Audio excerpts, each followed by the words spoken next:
Dear students, welcome to this session. In this session, we are going to learn about the logistic regression (LR). Regression models traditionally work with the dependent variables that have a continuous values. So, continuous values means, for example, temperature, stock prices, which will vary continuously. So, those are called as a continuous variables. However, logistic regression models can work with dependent variable or the target variable that are categorical. Categorical means the output is category. For example, patient being diabetic, yes or no, it's a category, yes or no. Similarly, either it can be a binary class, that is two classes, or it can be multi-class. And what is the example for the multi-class? Suppose you are doing the news mining and you want to classify the news articles into separate categories. So it can be politics, sports, or it can be entertainment, or it can be related to the business. So you can do you can categorize into different classes or different categories. So in this case, patient being diabetic, so this is a binary class, yes or no. And what kind of independent variables or the predictor variables we are going to use? For example, age, gender, body mass index, BMI, blood test, vitals, etc. Logistic regression models use probability scores as the predicted values of the dependent variable. So this will be having the probability scores. Based on the probability scores, the prediction is done. The logic transformation is used for the logistic regression as the dependent variable. Okay. So here is the general logistic function with independent variable on the horizontal axis and the dependent variable on the vertical axis. If you see, the value will range from here 0 to 1. So it's a probability between 0 and 1. That is the value that will be assigned for the dependent variable based on the independent variables. Advantages of regression models. Regression models are easy to understand. If you look at the equation there, you can comprehend very easily. They are built upon basic statistical principles such as correlation and least square error. So regression uses the statistical principles for all its models. It provides a simple algebraic equation that are easy to understand and use. The strength or the goodness of the fit of the regression model is measured in terms of correlation coefficient. So how best the model works for the data, it is measured by the correlation coefficient. Higher the value of correlation coefficient, then the strength of the fitness of the particular model is good. Other related statistical parameters that are well understood. Regression models can match and beat the predictive power of other modeling techniques. So regression models can perform much better to compare to other modeling techniques. Regression models can include all the variables that one wants to include in the model. So if you want to include as many as variables, you can do that. Also there is some problem when you are including the many variables. It also regression doesn't stop you from including all the variables, but there is a problem if you include many variables, and some of the variables actually they do not have the prediction power over the target variable, or there could be a correlation between with another variable. If we select two variables which are correlated, highly correlated, then the accuracy will reduce. So we have to use only one of the variables. We will see that in the disadvantages. Regression models are pervasive. They are found in statistical packages as well as data mining packages. MS Excel also provides a simple regression modeling capability. So the regression packages are available in plenty. And in the previous session we just saw how we can fit the regression model in Excel. Disadvantages of regression model. Regression model cannot cover for the poor data quality issues. If data is not cleaned up properly, the model accuracy will suffer. So one of the disadvantages, the data that we are using to build the model, that is the training data, should be cleaned up thoroughly. There should not be any missing values or redundant, incorrect. All those issues with the data will cause problem in the model. So the model which will be created will not be accurate, or it cannot predict accurately. Regression models suffer from collinearity problems. What is a collinearity problem? Suppose you have selected a set of independent variables, and some of the variables are collinear, means their behavior is exactly same. Means if we see in the correlation, we saw the positive correlation, negative correlation, and no correlation. We want to have the variables which are independent or mutually exclusive from each other. We don't want to have variables that are collinear, so that will result in inaccurate models. Regression models can be unwieldy and unreliable if large number of variables are included in the model. So if we use the large number of variables, as we already saw, one problem is collinearity, and another problem is some variables do not have any impact on the dependent variable, but if you include those variables, even they will have some weightage, and they will also make changes in the target variable, which will result in the error. So if there are any variables which are not really have a power of predicting the target variable, such variables should not be used. All the variables will be included in the equation irrespective of their contribution to the predictive power of the model.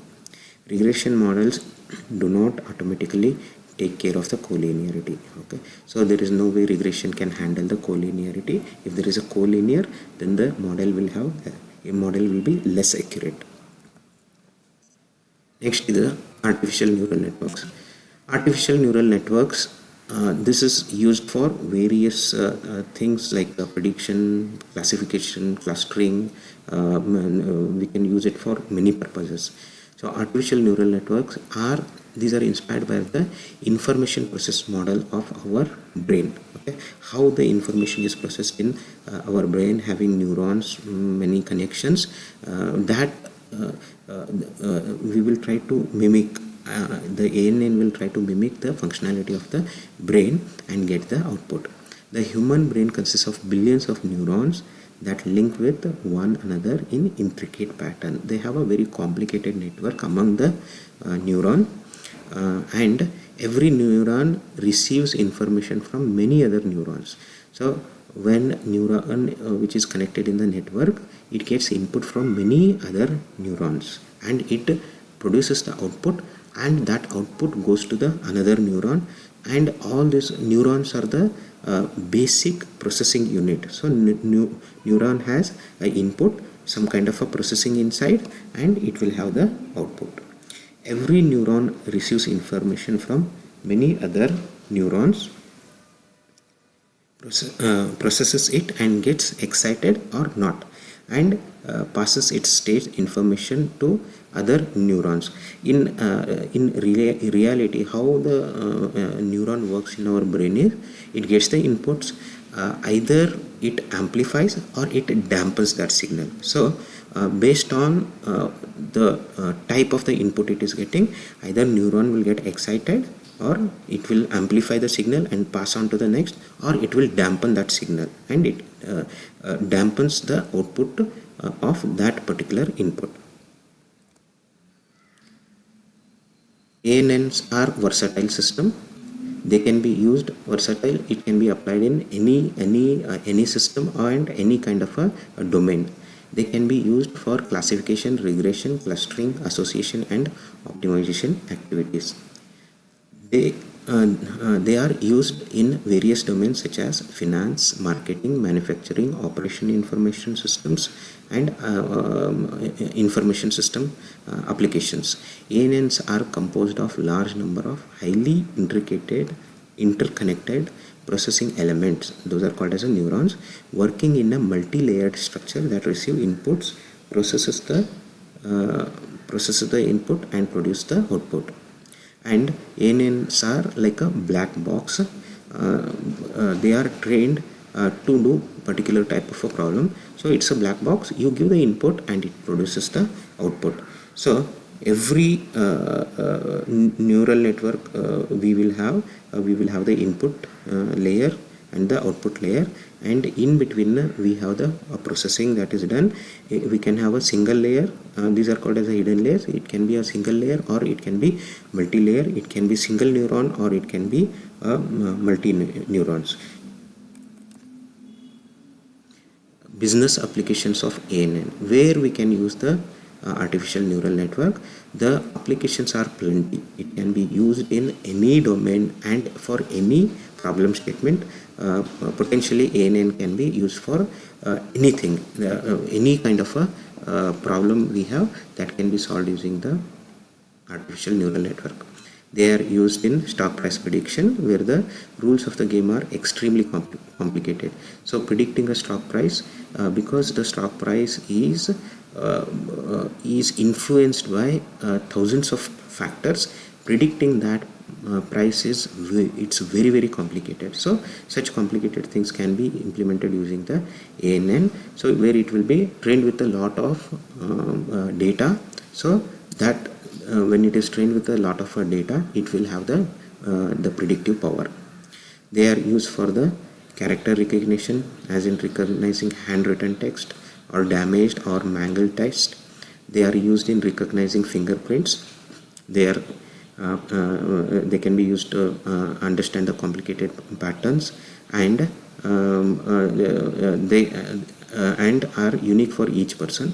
Layers of neurons can be progressively clarify the pattern.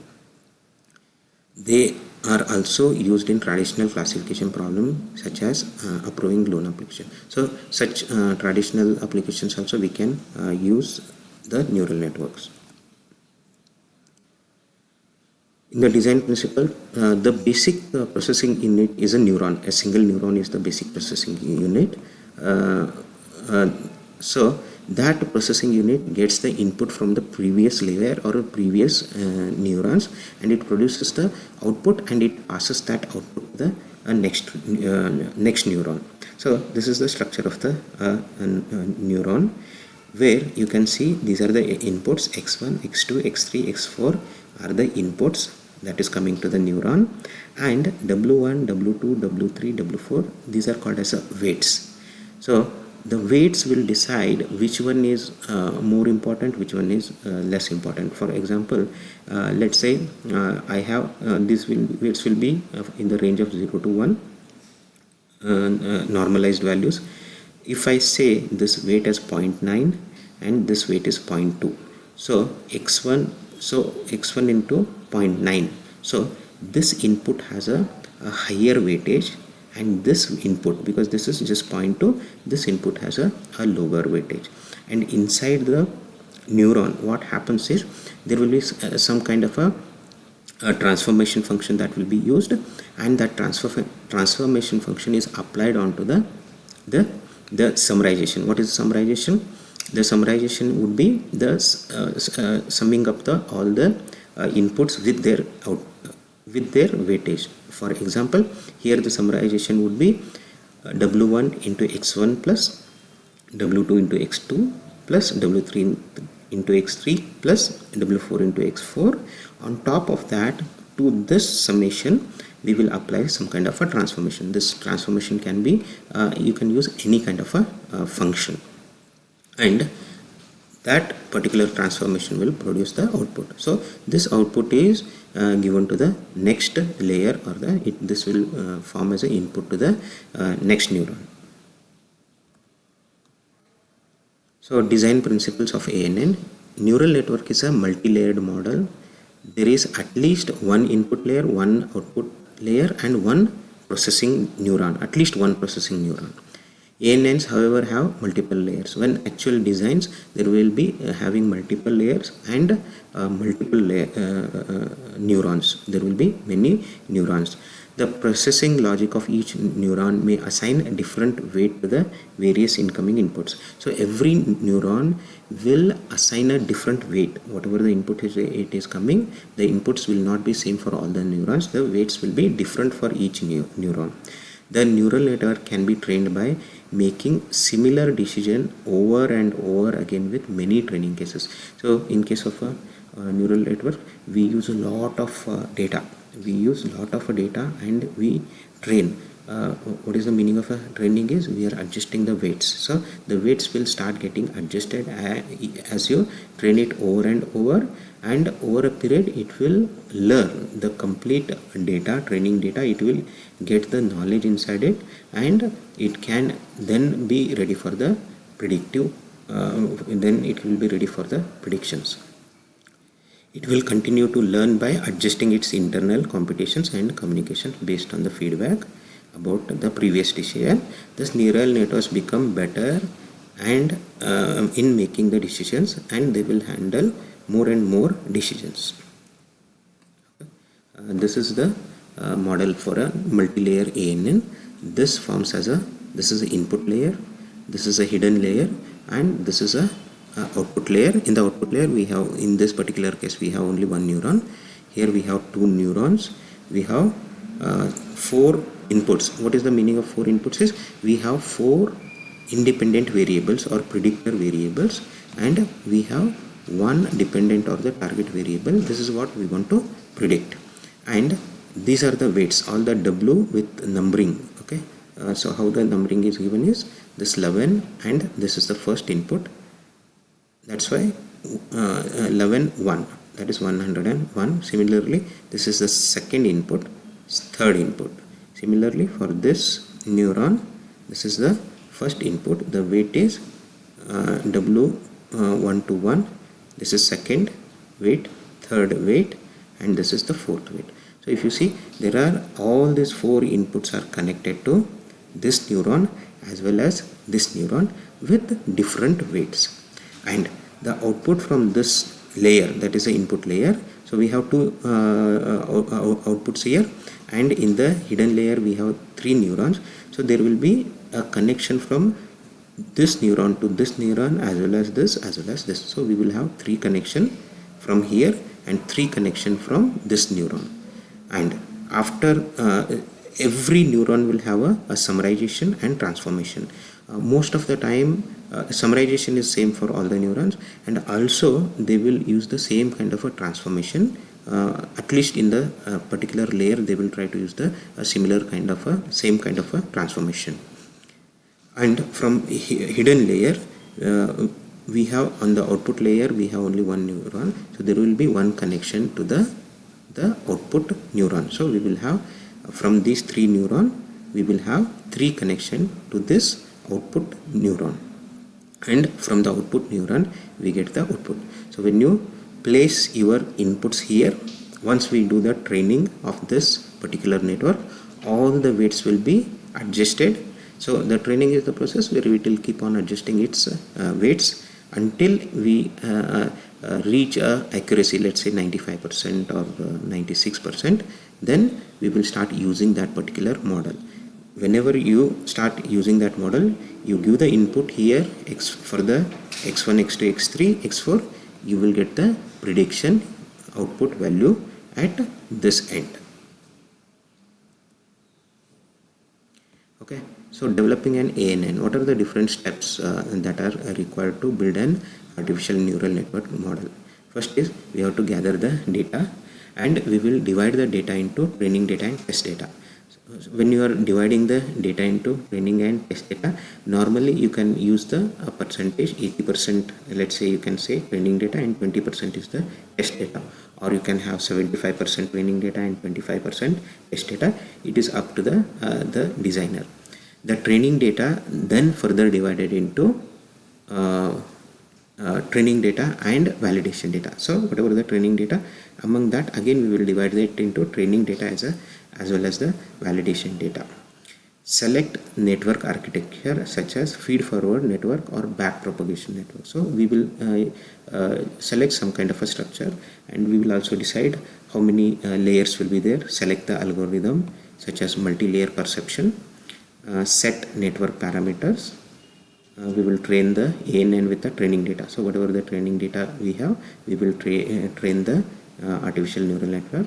Then using the validation data, we will validate. So when we are doing the validation, we are checking how accurate is. So in order to check what changes we can make, how much more we have to train. For the validation purpose, we will use the validation data. Then once we are satisfied with the kind of performance that the model is doing, then we freeze the weights. So weights will be frozen, and also the other parameters will be frozen, means we will not change any further. Then we test that particular neural network using the test data. Then we will see the accuracy. If it is good, then we deploy the ANN. When it achieves a good predictive accuracy, deploy means we will start using that particular model for solving that particular problem. Training data sets. Training set. This data set is used to adjust the weights on the neural networks. So it is about 60% of the total data available, training data available. And validation set. This would be data set used to minimize the overfitting and verifying the accuracy. So using this validation set, we will check the accuracy for checking the accuracy. And overfitting is what? We don't want the artificial neural network to be very complicated. When it starts overfitting, then the variance will increase. For that purpose, we don't try to make the neural networks very simple nor very complicated. We try to have a model with a reasonable complexity, not very high complexity. And also there are some techniques available to control the model from not getting very complex. So we avoid overfitting. Testing set. This data set is used only for testing the final solution in order to confirm the actual predictive power of the network. If you see here, this data is about 80% and this is test set is 20%. There is another way to do it. It's called a k-fold cross validation. In this approach, what happens? We divide the whole data into k equal pieces, and the learning process is repeated k times. So let's say we have 100, let's say 10,000 records, and we make the k as like a 10. So we will have 1000 in one piece. Okay, and we train repeatedly using these 1000 pieces, and that way we keep on training and validating for each of the k-fold. When we use that, okay, the learning process is repeated k times with each piece becoming the training set. This process leads to less bias, means there will be less error if we try to do like this, and more accuracy. But what happens is, because we are training it in k folds, k times, the time consumed for training will drastically increase. Advantages of using ANNs. ANNs impose very little restriction on their use. So means it can be used for any application, for any problem statement. There is no need to program ANN neural networks, as they learn from examples. They get better with the use without much programming effort. So once you have the network, you need less programming, because they learn on themselves from the training data. ANN can handle variety of problems types, including classification, clustering, association, and other things. ANNs are tolerant of data quality issues. So one of the problem with the regression is, like, if the data quality is not good, the regression power would be less. But ANNs doesn't get impacted by the data quality, and they do not restrict the data to follow certain strict normality, and it is independent of any kind of assumptions. And ANN can handle both numerical as well as the categorical variables. ANN can be much faster than other techniques. So the processing inside is very fast. Okay, so if you compare with any other technique, ANNs works out very fast. Most importantly, ANNs usually provide better results compared to statistical counterparts. So here, if you compare it with the statistical counterparts such as decision tree, regression, any other technique, this provides a very high accuracy. What are the disadvantages? They are deemed to be black box solution lacking the explainability. See, the problem with the neural networks is we don't know. Suppose if we are using the neural network for the bank's problem, whether to approve a loan or not, you give us an input and it will say no. Okay, you will not come to know why, how the it has translated this input into the answer as no. So it's just a black box. It just gives the output. We will not know why the decision has been taken. But if you use the decision tree is beautifully, it will explain why, how it is landed to the answer no. Or if you use predictive models, there also you can see why it has resulted into the answer as no. So that is the biggest problem. It works as a black box. How the decision is made is we cannot analyze that. Optimal design of ANN is still an art. It requires expertise and extensive experimentation. So optimal design, it's a art. It requires a lot of experimentation, using, changing the number of layers, number of connections, all those things are required. So it's an art and it's a lot of experimentation to get a one optimal design. It can be difficult to handle large number of variables with ANN. So one of the difficulty here is, as the number of inputs increase, the neurons size will increase, neurons number will increase. As the neurons number will increases, the complexity of the model will increase. And one of the biggest disadvantages for ANN, we need a huge data. When if we have if data is not available in abundance, so neural network cannot be used. Your neural networks needs a lot of data for the training purpose.